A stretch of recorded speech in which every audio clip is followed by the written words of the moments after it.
Good morning. आज का हमारा टॉपिक है राजपूताना में राजनीतिक जनजागरण। इस राजनीतिक जनजागरण के काफ़ी कारण रहे हैं, तो हम उनका नंबर से उनका सबका अध्ययन करेंगे। सबसे पहला है सामाजिक व धार्मिक सुधार आंदोलन। राजस्थान में राजनीतिक जागृति के उदय एवं विकास में 19वीं शताब्दी में हुए सामाजिक व धार्मिक सुधार आंदोलनों का सर्वाधिक महत्वपूर्ण स्थान है।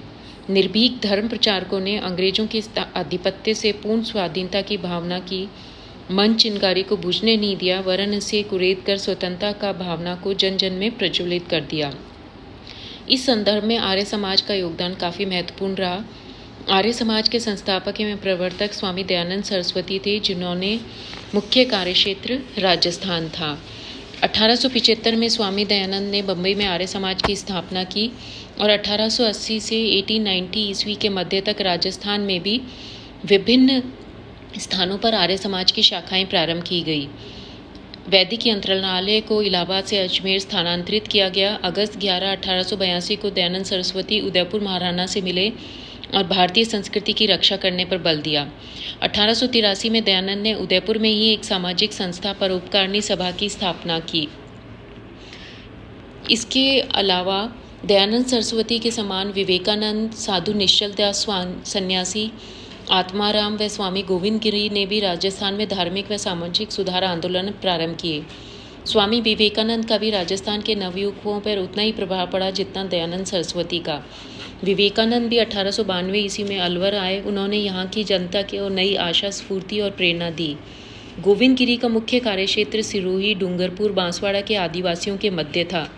निश्चल दास व आत्माराम ने बूंदी में सामाजिक व धार्मिक पुनर्जागरण हेतु मार्ग प्रशस्त किया।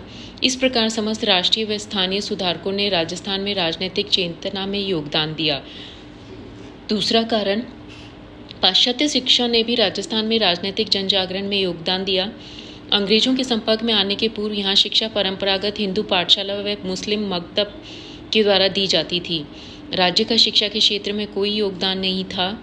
शासकों ने अपने अपने राज्य में शिक्षण संस्थाओं का निर्माण प्रारंभ किया, जैसे अलवर में 1842 ईस्वी में, उदयपुर में 1862 ईस्वी में, बांसवाड़ा में 1868 ईस्वी में, भरतपुर में 1885 ईस्वी में।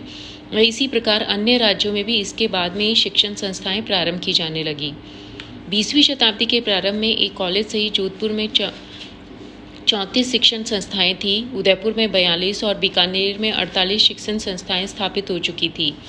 साथ ही यहाँ के नरेश भी पाश्चात्य शिक्षा के प्रभाव में आए, अतएव उनके लिए अजमेर में लॉर्ड मेयो के नाम से मेयो कॉलेज की स्थापना की गई।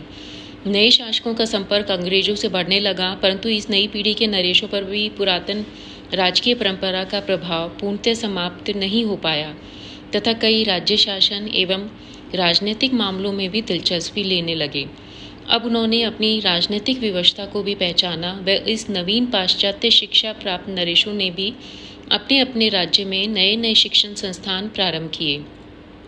मेयो कॉलेज में एक साथ रहते हुए शिक्षा प्राप्त करने के कारण विभिन्न शासकों में परस्पर मेल मिलाप भी बढ़ा तथा वे महत्वपूर्ण राजनीतिक मामलों पर आपस में विचार विमर्श भी करने लगे।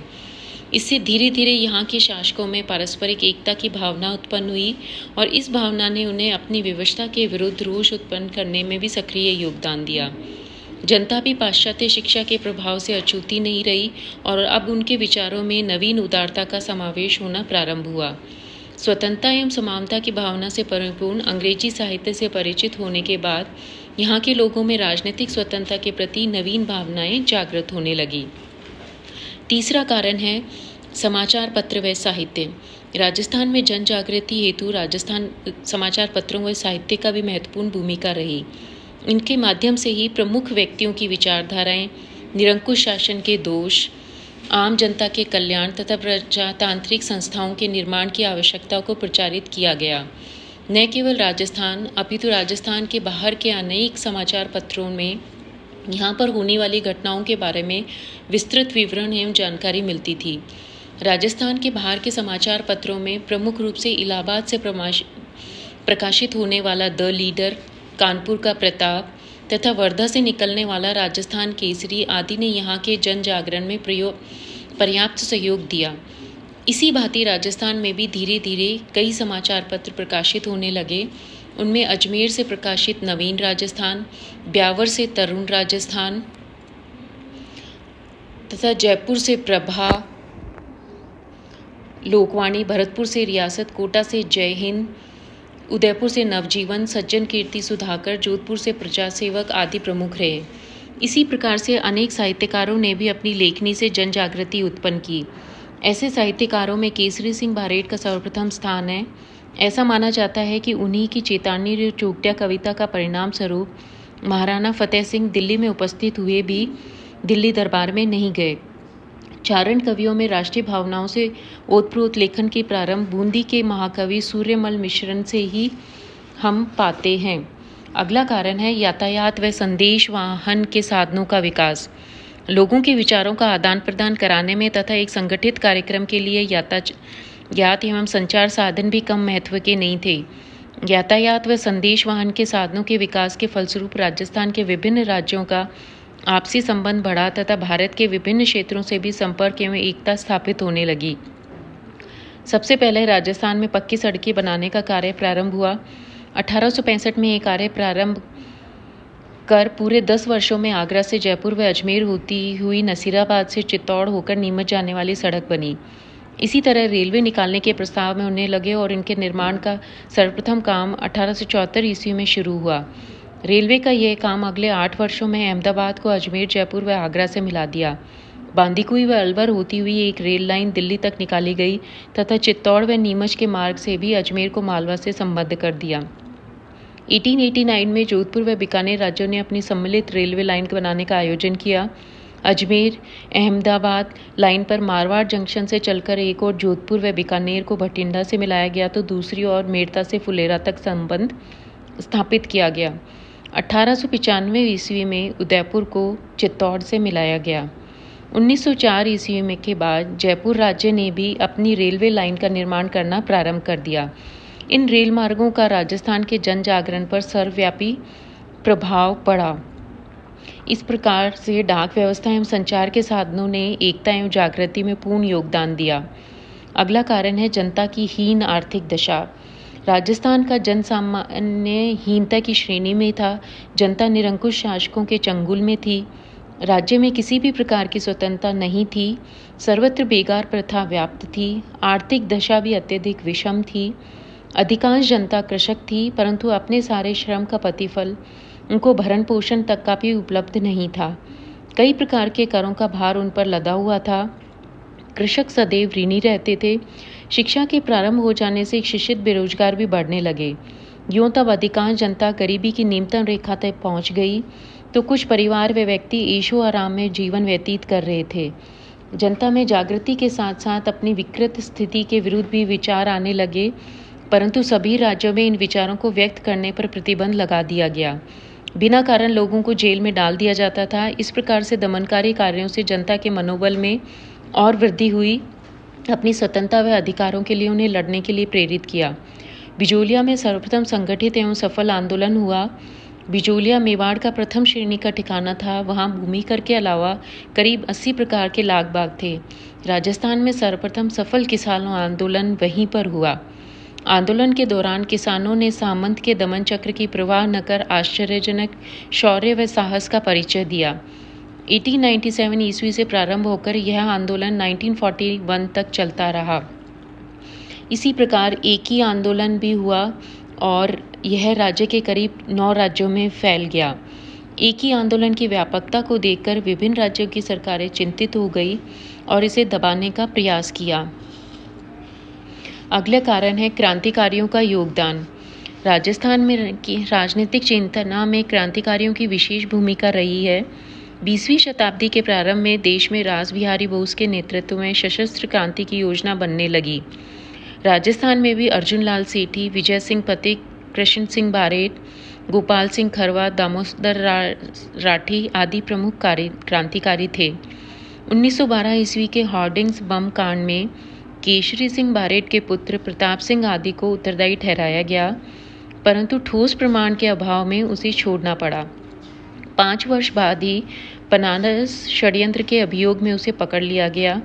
बरेली जेल में बंद कर उस पर अत्याचार किया गया, परंतु वह किसी प्रकार के अत्याचार से विचलित नहीं हुआ। निसंदेह क्रांतिकारियों के त्याग, देश प्रेम, कष्ट, सहिष्णुता आदि ने भी जागृति उत्पन्न करने में सहयोग दिया। अगला कारण है प्रथम विश्व युद्ध का प्रभाव। इस प्रथम विश्व युद्ध से दो तरह से जागृति उत्पन्न हुई। पहला तो इसके कारण राजस्थान के राज्यों एवं ब्रिटिश भारत के बीच एक नया सहयोग बढ़ा। इस नवीन सहयोग ने दोनों ओर की जनता के मध्य विचारों के आदान प्रदान का भी अवसर दिया, जिससे राज्यों में जागृति हुई। दूसरा, यहाँ के राज्यों के सैनिक विदेशों में लड़ने गए, तब उन्होंने वहाँ पर स्वतंत्रता, समानता एवं प्रजातंत्र का वातावरण देखा।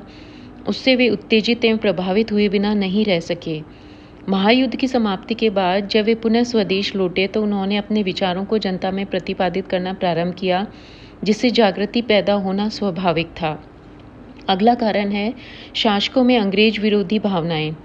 जिस प्रकार से जनता ब्रिटिश विरोधी थी, उसी प्रकार से राजस्थान के शासक भी ब्रिटिश विरोधी भावनाएं रखते थे। मेवाड़ के महाराणा फतेह सिंह इसमें प्रमुख थे। उसने अपने राज्य कार्यों में अंग्रेज हस्तक्षेप का विरोध किया। उसने तो अंग्रेजों के विश्वास पात्र पन्नालाल मेहता को प्रधानमंत्री पद से हटा दिया तथा श्यामजी कृष्ण वर्मा जैसे क्रांतिकारी को अपना मुख्य सलाहकार भी नियुक्त किया। महाराणा फतेह सिंह 1903 ईस्वी तथा 1911 ईस्वी के दिल्ली दरबार में भी सम्मिलित नहीं हुए। उधर भरतपुर के कृष्ण सिंह की उदार नीति, प्रशासन की लोकतांत्रिक रूप देने का प्रयास, राष्ट्रीय नेताओं को सम्मान देने के कारण उसे भी गद्दी से हटा दिया गया तथा राज्य से निर्वासित कर दिया गया। इन घटनाओं ने जनता को काफ़ी प्रभावित किया और वे उत्साहित होकर और अधिक अंग्रेज विरोधी हो गए। अगला कारण है विभिन्न संगठनों का निर्माण। राजस्थान की जनता में भावनाएं तो थी, लेकिन उनको सक्रिय रूप देने के माध्यम के अभाव में जनता अपने विचार प्रकट कर नहीं सकी। इस अभाव की पूर्ति एक नवीन नेतृत्व ने पूरी की और उसका मूर्त रूप विभिन्न संगठनों का निर्माण करके किया जा सका। राजस्थान में संगठनों का निर्माण 20वीं शताब्दी में ही प्रारंभ हो सका था। 1905 व 1906 में बांसवाड़ा, डूंगरपुर तथा सिरोही के आदिवासियों की दशा सुधारने के लिए एक सभ्य सभा का निर्माण किया गया। इस सभा ने पंचायत पद्धति के पुनर्जीवन तथा प्रशासनिक सुधारों पर जोर दिया। 1915 में विजय सिंह पथिक ने सेवा समिति का निर्माण किया गया। 1918 में चांदमल सुरारा ने मारवाड़ हितकारिणी सभा की स्थापना की। 1919 में राजस्थान सेवा संघ स्थापित किया गया, जिसका मुख्य कार्यालय अजमेर रखा गया। 1920 से 1929 तक राजस्थान में होने वाले कृषक आंदोलन का नेतृत्व इसी संघ के द्वारा किया गया था, परंतु कुछ ही वर्षों में इस संघ का भी प्रभाव समाप्त हो गया और 1928 ईस्वी तक ये सेवा संघ निर्जीव सा हो गया था। फिर भी इस सेवा संघ ने किसान आंदोलन को सफलतापूर्वक अवश्य चलाया। 1922 में सिरोही, मेवाड़ और मारवाड़ के आदिवासियों ने राजस्व न देने का आंदोलन चलाया, जिसे पुलिस व सेना के द्वारा कुचल दिया गया। 1919 में ही राजपूताना मध्य भारत सभा का गठन किया गया। राष्ट्रीय कांग्रेस के दिल्ली अधिवेशन में दोनों ही क्षेत्रों के प्रतिनिधियों ने मिलकर इस सभा का निर्माण किया।